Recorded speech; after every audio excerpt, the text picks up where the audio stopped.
और देखिए इसी बीच आपको इस वक्त की बड़ी खबर बता दें, गाजीपुर से गाजीपुर के मोहम्मदाबाद लाया गया मुख्तार अंसारी का शव। मुख्तार अंसारी का शव पैतृक घर लाया गया, देर रात 1 बजे के आसपास लाया गया। देर रात गाजीपुर पहुंचा मुख्तार अंसारी का शव। कड़ी सुरक्षा के बीच बांदा से गाजीपुर पहुंचा शव मुख्तार के घर के बाहर सुरक्षा के लिहाज से कड़े इंतजाम किए गए हैं। बड़ी खबर आपको फिलहाल हम बता रहे हैं। मुख्तार अंसारी के घर के बाहर इस वक्त सुरक्षा सख्त की गई है। गाजीपुर की बात करें तो धारा 144 लागू की गई। नमाज के बाद सुपुर्द खाक होगा मुख्तार अंसारी का शव। और इस वक्त लगातार हम आपको बता रहे हैं कि लोग वहां पर पहुंचना शुरू भी हो चुके हैं। माय24 की टीम इस वक्त लगातार वहां पर ही है। और कुछ देर पहले सर्वेश हमारे साथ जुड़े हुए थे जो बता रहे थे कि वहां पर कैसे इस वक्त एक एक व्यक्ति पर नजर रखे हुए पुलिस, क्योंकि सुरक्षा चाक चौबंद है। और गाजीपुर देर रात पैतृक गांव शव लाया गया मुख्तार अंसारी का और देर रात गाजीपुर ही पहुंचा। अभी की अगर बात करें तो लोगों के पहुंचने का सिलसिला अब शुरू हो चुका है। 10 बजे के आसपास खबर ये मिल रही है कि सुपुर्द खाक किया जाएगा मुख्तार अंसारी और उनके परिवार वाले वहां पर पहुंचना भी फिलहाल शुरू हो चुके हैं। पलक बिल्कुल, तो देखिए ये तस्वीरें भी दिखा रहे हैं आपको, हलचल भी वहां पर अब बढ़ चुकी है। तो ये बड़ी जानकारी, बड़ी खबर आपको बता रहे हैं। मुख्तार अंसारी से जुड़ी हुई देर रात गाजीपुर पहुंचा मुख्तार अंसारी का शव। मुख्तार अंसारी के जनाजे में परिवार के लोग, दूर के रिश्तेदार सहित करीब 100 लोग शामिल होंगे, जानकारी मिल रही है। कालीबाग कब्रिस्तान में मुख्तार अंसारी को सुपुर्द खाक किया जाना है आज। और ऐसे में जो शव है वो पैतृक गांव पहुंचा, वो तस्वीरें आप देख सकते हैं। 26 गाड़ियों का जो काफिला था वो देर रात पहुंचा पैतृक गांव। और जो कब्रिस्तान है वो करीब, जो अंसारी का परिवार है वहां से करीब आधे किलोमीटर की दूरी पर है। तो आज जहां पर सुपुर्द खाक किया जाएगा। आगे बढ़ेंगे, एक और बड़ी खबर अब आपको बताएंगे। बड़ी जानकारी है, मुख्तार अंसारी के बेटे उमर अंसारी ने दी है जानकारी। अब्बा को कालीबाग कब्रिस्तान में सुपुर्द खाक किया जाएगा।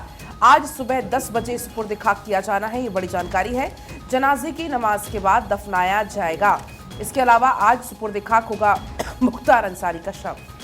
बिल्कुल, तो देखिए गाजीपुर के मोहम्मदाबाद पहुंचा मुख्तार का शव और मुख्तार के बेटे उमर ने यह जानकारी दी है। और लगातार जो अपडेट है वो भारत24 आप तक पहुंचा रहा है। कालीबाग कब्रिस्तान में होंगे सुपुर्द खाक। आज सुबह 10 बजे सुपुर्द खाक किया जाएगा। उमर ने यह जानकारी दी है। जनाजे की नमाज के बाद दफनाया जाएगा। उमर अंसारी की तरफ से यह जानकारी साझा की गई है। मुख्तार के बेटे उमर अंसारी ने यह जानकारी दी है। तो मुख्तार का शव देर रात घर पहुंचा, सुबह 10 बजे सुपुर्द खाक किया जाएगा। पूरा इलाका छावनी बना है। प्राइमरी रिपोर्ट में मौत की वजह हार्ट अटैक आई है। और आपको ये भी बताते चलिए सुरक्षा व्यवस्था के पुख्ता इंतजाम कर दिए गए हैं। चप्पे चप्पे पर पुलिस फोर्स की वहां पर तैनाती की गई है।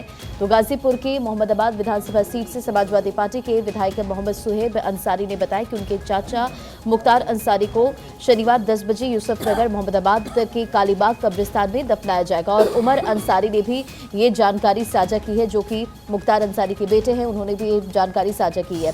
आपको बताते चले कि उत्तर प्रदेश की बांदा जेल में बंद मुख्तार अंसारी की कार्डियक अरेस्ट से गुरुवार को उसकी मौत हो गई थी। तो गाजीपुर में पुलिस ने फ्लैग मार्च निकाला। गाजीपुर में सुरक्षा के कड़े इंतजाम किए गए। चप्पे चप्पे पर पुलिस फोर्स की मौजूदगी। नमाज के बाद सुपुर्द खाक किया जाएगा मुख्तार। और गाजीपुर की अगर बात करें तो शव वहां पर पहुंच चुका है। मोहम्मदाबाद में सुरक्षा के पुख्ता इंतजाम किए गए हैं। मोहम्मदाबाद से लगातार तस्वीरें भी आप देख रहे हैं कि किस तरह से चप्पे चप्पे पर पुलिस फोर्स की मौजूदगी है। तो देर रात शव पहुंचा है मुख्तार का और सुबह 10 बजे सुपुर्द खाक किया जाएगा। पूरा इलाका छावनी में तब्दील है। प्राइमरी रिपोर्ट सामने आई है जिसमें यह जानकारी सामने आई कि हार्ट अटैक से ही उसकी मौत हुई है। तो उत्तर प्रदेश की बांदा जेल में बंद मुख्तार अंसारी की कार्डियक अरेस्ट से गुरुवार रात मौत हो गई। उसे उल्टी की शिकायत और बेहोशी की हालत में करीब 8:30 बजे रानी दुर्गावती मेडिकल कॉलेज ले जाया गया। 9 डॉक्टरों की टीम के बीच उसका इलाज किया जा रहा था, लेकिन फिर भी उसे नहीं बचाया जा सका। उसके शव को लेकर प्रशासन का काफिला बांदा से गाजीपुर पहुंच गया है। वो तस्वीरें भी भारत24 ने आप तक पहुंचाई। इससे पहले की अगर बात करें तो शुक्रवार को 3 डॉक्टरों के पैनल सहित 5 लोगों की टीम ने मुख्तार का पोस्टमार्टम किया गया।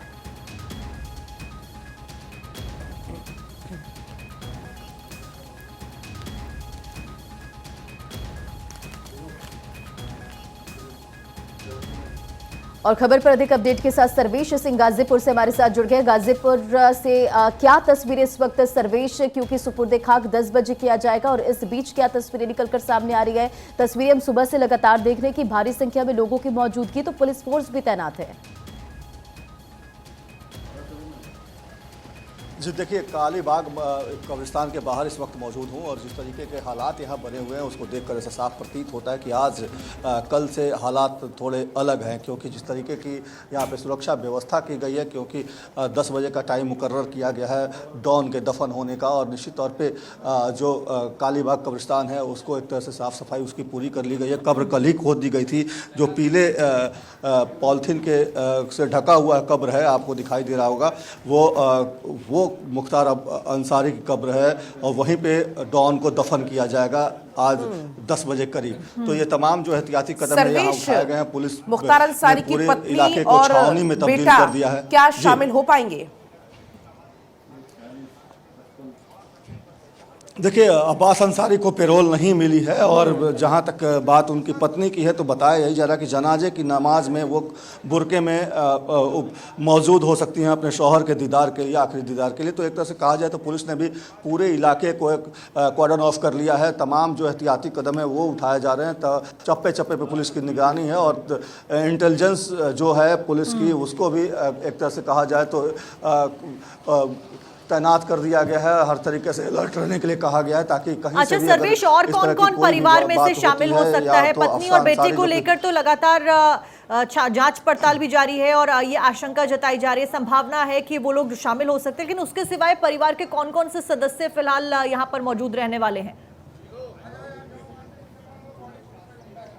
देखिए, अफजाल अंसारी मौजूद रहेंगे, जो बड़े भाई हैं मुख्तार अंसारी के, उनके अलावा सिगबतुल्ला जो उनके एक और बड़े भाई हैं वो मौजूद रहेंगे। उमर अंसारी जो उनके बेटे हैं, छोटे बेटे, उनकी मौजूदगी की बात की जा रही है। उनके भतीजे यहाँ मौजूद रहेंगे। उनकी बड़ी बहू के बारे में कहा जा रहा है वो यहाँ मौजूद रह सकती हैं। तो तमाम जो परिवार के लोग हैं उनकी मौजूदगी यहाँ रहेगी। इसके अलावा जो क्लोजेस्ट उनके फैमिली मेम्बर्स हैं उन तमाम लोगों की मौजूदगी होगी। तकरीबन 100 लोगों को इजाज़त मिली है कि वो कब्रिस्तान के अंदर वो दाखिल हो सकते हैं। लेकिन इसके अलावा जो भी इस पूरे इलाके की अगर बात करें, यूसुफपुर, मोहम्मदाबाद की, तो यहाँ के जो स्थानीय लोग हैं उनको जनाजे की नमाज में शरीक होने की का मौका दिया जाएगा। लेकिन कब्रिस्तान के अंदर जब मिट्टी देने की बात होगी तो केवल उन्हीं लोगों को ये इजाज़त मिली है जो परिवार के काफ़ी क्लोजेस्ट लोग हैं, जो परिवार के जो उनके सदस्य हैं, उनको ही केवल ये मिट्टी देने के लिए इजाज़त मिली है। और फातिहा पढ़ने के लिए जो मौलवी होंगे वो अपना आकर फातिहा पढ़ेंगे और उसके बाद ज़मींदोज होगा डॉन मुख्तार अंसारी। तो एक तरह से कहा जाए तो तैयारी मुकम्मल कर ली गई है और पूरे इलाके को कॉर्डन ऑफ किया गया ताकि कहीं से भी कोई अप्रिय घटना न हो, क्योंकि परसों शाम से ही लगातार इलाके में जमावड़ा लग रहा है तमाम लोगों का और ये आशंका जताई जा रही है, जो इंटेलिजेंस की जानकारी है उसके मुताबिक कि कोई भी यहाँ पे गड़बड़ी कर सकता है। तो उसको देखते हुए एहतियाती तमाम जो कदम हैं वो उठाए गए हैं। यहाँ पे राइट कंट्रोल व्हीकल मंगा लिया गया है। इसके अलावा जो टीयर गैस इक्विपमेंट्स होते हैं उनको लेकर यहाँ पे जवानों को तैनात किया गया। तो एक तरह से कहा जाए तो पूरे इलाके पूरी तरह से पूरी कर ली गई है। आप लगातार तस्वीरें भी दिखा रहे हैं, लेकिन देखिए सबसे बड़ी बात तो ये है, क्रिकेट खेलने के शौकीन थे वो और गेंदबाजी करना बहुत पसंद था, शूटिंग भी बहुत अच्छी करते थे, लेकिन आधी से ज़्यादा ज़िंदगी अपनी अपराध की ये जो दुनिया है उसमें बर्बाद कर दी। एक समय तूती बोलती थी, लेकिन आखिरी वक्त जो उनका था वो हमने देखा कि व्हील चेयर पर था। जी बिल्कुल, देखिए आखिरी वक्त व्हील चेयर पे था, लेकिन जब मुख्तार अंसारी का रुतबा जब चलता था तो उस वक्त सरकारें व्हील चेयर पे होती थी, क्योंकि मुख्तार अंसारी जो मर्जी होती थी वो करते थे और जिस तरीके से उनकी जिससे अदावत रही उसका उन्होंने एक तरह से खात्मा किया। तो ये तमाम चीज़ें जो हैं मुख्तार अंसारी को एक तरह से ये साबित करती हैं कि किस तरीके की शख्सियत मुख्तार अंसारी की रही है। और इन तमाम चीज़ों को देखते हुए ये पुलिस का जो बंदोबस्त आपको देखने को मिल रहा है, इन तमाम चीज़ों को देखते हुए किया गया, क्योंकि 60 से ज़्यादा मुकदमे परिवार के ऊपर भी, कई सारे मुकदमे जो भी परिवार के सदस्य हैं उन तमाम लोगों पर मुकदमे। तो ये दर्शाता है, चाहे वो हत्या के मामले हो, अपहरण के मामले हों, रंगदारी की बात की जाए, टेंडर की बात की जाए, पूर्वांचल में एक तरह से दबदबा, एक तरह से कहा जाए तो सिक्का चलता था मुख्तार अंसारी का। छत्रप माने जाते थे इस इलाके के, जो भी जिस पार्टी में रहते थे उसकी यहाँ पे माना जाता था कि उसके ही विधायक, उसके ही MP यहाँ से बनकर चुन के जाते थे। तो एक तरह से कहा जाए तो निश्चित तौर पर मुख्तार अंसारी की जो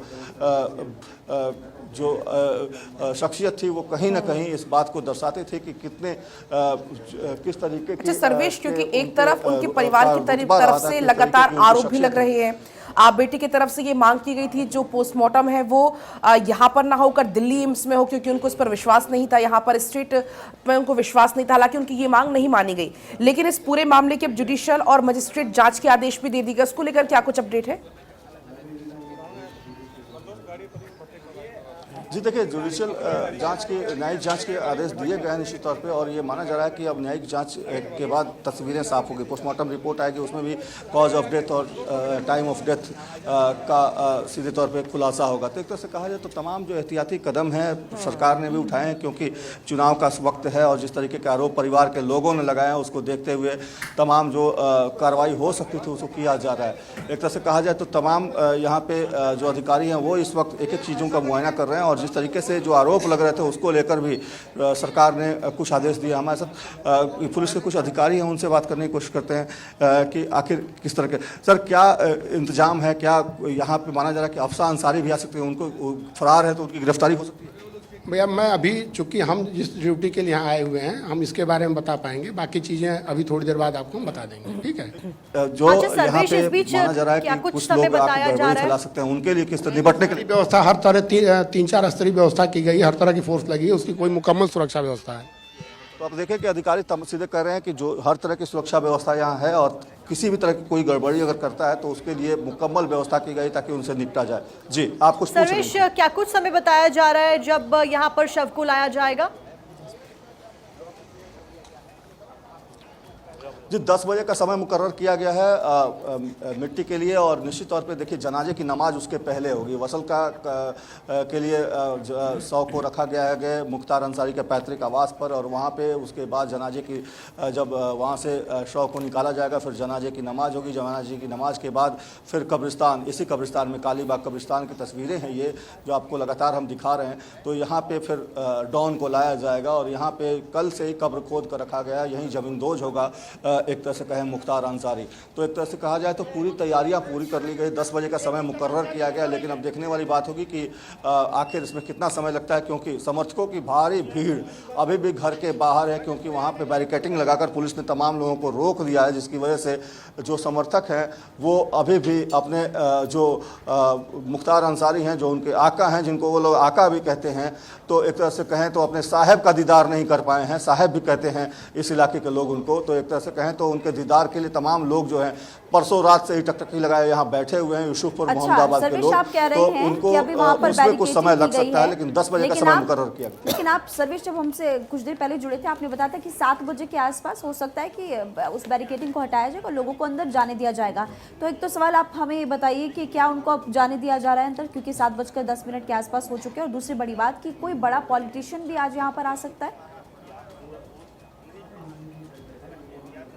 देखिए बड़े पॉलिटिशियन के आने की सूचना तो फिलहाल नहीं है, लेकिन जो जिन लोगों को जाने से रोका जा रहा था उनको ये कहा जा रहा था कि अभी फ़िलहाल जो है वो शव को वसल के लिए नहीं रखा गया। वसल का मतलब होता है कि शव के दीदार के लिए उनको अभी बाहर नहीं रखा गया है, पर घर के अंदर ही शव को रखा हुआ है। तो इसकी वजह से 7 बजे का समय ये बताया जा रहा था कि जो भी लोग उनके दीदार करना चाहते हैं, आखिरी दर्शन करना चाहते हैं, उनको 7 बजे के बाद अंदर जाने दिया जाएगा। लेकिन इस वक्त हम लोग कब्रिस्तान के पास मौजूद है, वहाँ पर जो भी लोग दीदार के लिए जाना चाहते हैं उनको जाने दिया जा रहा है, इस तरह की सूचना मिल रही है।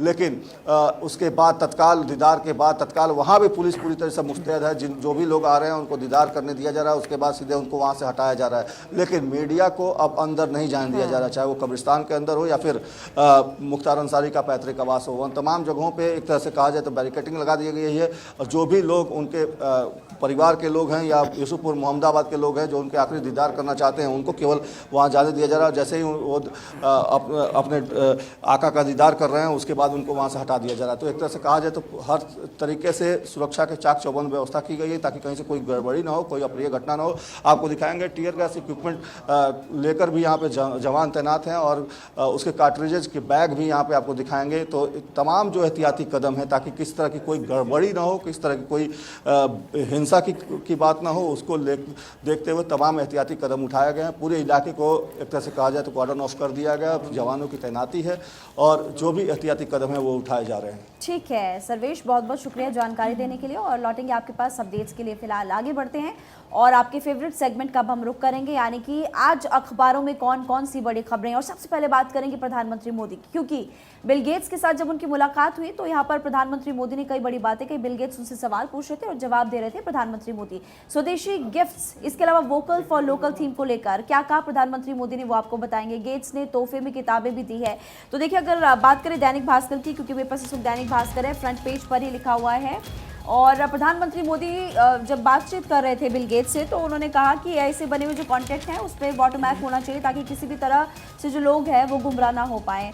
माइक्रोसॉफ्ट के सह संस्थापक बिल गेट्स हाल ही में भारत यात्रा पर आए थे और उस बाबत हमने कल भी आपको सुनवाया था कि प्रधानमंत्री मोदी से वो जब सवाल पूछ रहे थे तो प्रधानमंत्री मोदी ने क्या कुछ कहा था। दोनों ने आर्टिफिशियल इंटेलिजेंस, डिजिटल क्रांति, महिला सशक्तिकरण जैसे कई मुद्दों को लेकर बातचीत की, लेकिन प्रधानमंत्री मोदी ने ड्रोन दीदी योजना के बारे में भी बिल गेट्स को बताया।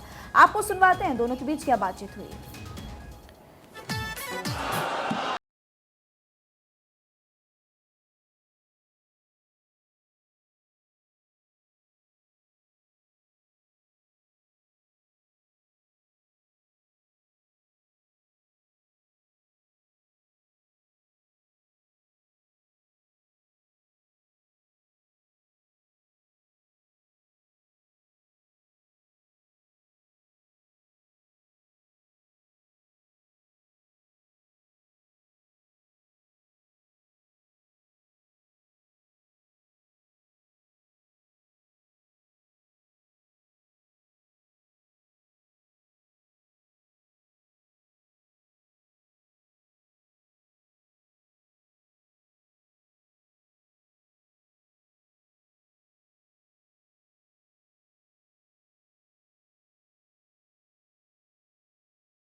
ये गीत सुन रहे थे फिलहाल, लेकिन हम बिल गेट्स को लेकर बातचीत कर रहे थे। कल दोनों के बीच काफी देर तक बातचीत हुई कई मुद्दों को लेकर, डिजिटल डिवाइड, सर्वाइकल कैंसर और भी कई मुद्दों को लेकर बातचीत हुई। लेकिन ये जो गीत हमने सुना है किस चीज को लेकर है? बिल्कुल महिमा, ये लोकसभा चुनाव को लेकर जो बीजेपी ने एक सॉन्ग जारी किया था वो भी हमने आपको सुनाया भी। इसमें जो बार बार बीजेपी जिक्र करती है 400 पार का, उसका जिक्र इस गाने में भी नजर आया। आगे बढ़ेंगे, एक और बड़ी खबर अब आपको बताएंगे। अनुराग ठाकुर ने की योगी सरकार की तारीफ। यूपी में दमदार सरकार काम कर रही है, घोटालेबाजों और बाहुबलियों की सरकार अब खत्म हो चुकी है, ये कहा गया। उत्तर प्रदेश से गैंगस्टर माफिया राज खत्म हो चुका है, अब उत्तर प्रदेश में अमन और शांति है। अनुराग ठाकुर की तरफ से योगी सरकार की तारीफ में ये शब्द कहेगा, जरा आप सुनिए और क्या कुछ कहा अनुराग ठाकुर ने। देखिए, जिन्होंने संरक्षण दिया अपना राजनीतिक लाभ लेने के लिए, वो कुछ भी बयान देते रहे। मैं इतना ही कहूँगा, मेडिकल जांच हो चुकी है, न्यायिक जांच मांगेंगे तो वो भी हो जाएगी, उसमें कोई दिक्कत नहीं। सच जानने का हर किसी का है। आज अगर 25 साल के युवा को हार्ट अटैक आ जाता है, किसी को 35 साल वाले को 30 साल, ये होता है। और जो भी हुआ होगा वो सच सबके सामने आया है। लेकिन अपनी राजनीतिक रोटियां सेकने के पीछे ये भी तो बताना चाहिए कि आखिरकार इतने वर्षों से जेल में किस अपराध के चलते थे। बढ़ते खबरों में आगे, चुनाव में दिग्गज झोंकेंगे ताकत। लोकसभा चुनाव में बीजेपी के दिग्गज नजर आएंगे। 2 अप्रैल को कोटपुतली में प्रधानमंत्री नरेंद्र मोदी की जनसभा प्रस्तावित है, तो 31 मार्च की अगर बात करें, और 1 अप्रैल को राजस्थान के दौरे पर रहेंगे गृह मंत्री अमित शाह। तो चुनाव के मद्देनजर अब देखिए प्रचार प्रसार की शुरुआत हो चुकी है और ऐसे में तमाम जो दिग्गज हैं वो लोकसभा क्षेत्रों में पहुंचेंगे और चुनावी जनसभा को संबोधित करते हुए नजर आएंगे। और चुनाव में दिग्गज झोंकेंगे ताकत, ये लिस्ट भी सामने आ चुकी है कि लोकसभा चुनाव में कौन से बड़े नेता कौन से जगहों पर पहुंचेंगे और चुनाव प्रचार प्रसार करते हुए नजर आएंगे। 31 मार्च और 1 अप्रैल को राजस्थान के दौरे पर रहेंगे गृह मंत्री अमित शाह। तो प्रधानमंत्री नरेंद्र मोदी भी कई राज्यों में पहुंचने वाले हैं और चुनाव प्रचार करते नजर आएंगे। इस बीच आगे बढ़ते हुए अगली खबर, नवनीत राणा ने गृह मंत्री अमित शाह के साथ में मुलाकात की। आपको बता दें कि रवि राणा ने भी गृह मंत्री के साथ में शिष्टाचार भेंट करी। 400 पार का जो नारा बीजेपी के द्वारा दिया जा रहा है, 400 में से एक अमरावती भी होगी। नवनीत राणा के द्वारा यह आश्वासन दिया गया और ये कॉन्फिडेंस दिखाया गया। प्रधानमंत्री नरेंद्र मोदी हमारे नेता हैं, नवनीत राणा ने कहा। फडणवीस अमित शाह मेरे नेता हैं, नवनीत राणा ने कहा। आपको बता दें कि अमरावती से नवनीत राणा को टिकट दिया गया, जिसके बाद ये शिष्टाचार मुलाकात नवनीत राणा की और रवि राणा की गृह मंत्री अमित शाह के साथ में होती है। वहीं तस्वीरें भी सामने आती है। 400 पार का नारा लगातार बीजेपी दे रही है और ये आश्वासन देती हुई नजर आई नवनीत राणा अमरावती से टिकट मिलने के बाद कि 400 पार में एक टिकट अमरावती की भी जरूर होगी। इस बीच नवनीत राणा ने क्या कुछ कहा, आपको सुनवाते हैं।